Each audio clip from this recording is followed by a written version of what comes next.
friends. How are you today? I hope you're doing well. I just wanted to come to you, actually, before we even start, I just want to address the elephant in the room that you might notice. The edges of my lips and my teeth might be a little bit purple.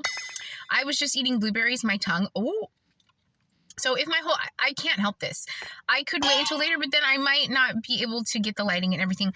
My fingertips are even purple too. So please forgive all of that, and we will just continue. Today I wanted to come to you to talk to you a little bit about level Earth, the parameters of this level, and what is really going on here when it comes to the fall of man simulation.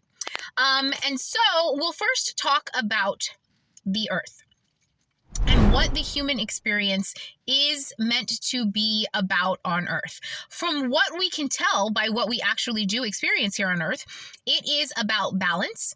It's about balancing what you eat versus how often you move. It's about balancing your emotions. It's about balancing your energy. It's about balancing rest versus action. It's about a lot of things like that. We also know, because of the seasons, because of the years, that it is cyclical in nature, and that even societally, things come back around. Themes come back around, tropes come back around, and ideas. You've ever heard the saying, there's nothing new under the sun? That's because this place is cyclical in nature.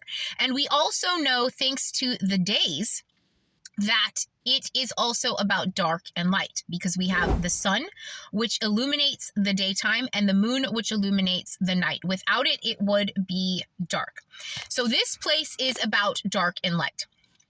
At some point on this planet, a god, or a lord, if you will, introduced the concept of good and evil into the design. This was the God who put the tree of knowledge of good and evil into the garden with his experiments, Adam and Eve. And chaos has ensued on this planet ever since. The fall of man simulation, I guess, has continued all of this time. The action that condemned everybody was a simple bite from a simple piece of fruit. Then Jesus Christ came to try and save as many people as he possibly could. And this same God allowed his chosen people to cast doubt on the man's journey and on his success, making him not nearly as successful as he could have been if he had the backing of his own Father in heaven. And that is part of the reason why at the end of this simulation, not only is good and evil being eradicated from the collective consciousness, but so is the idea of monotheism. Because if you read Genesis, when Adam and Eve taste of the fruit, after they are tempted many, many times, the God of this storyline speaks to other gods and says, oh, they ate and now they know what we know. What are we supposed to do?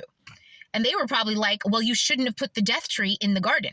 But either way, that's just wrapping up the Old Testament, the Judeo-Christian framework, and the idea, the concept of monotheism on Earth at the end of the simulation fall of man, which is where we are right now. I hope that makes sense.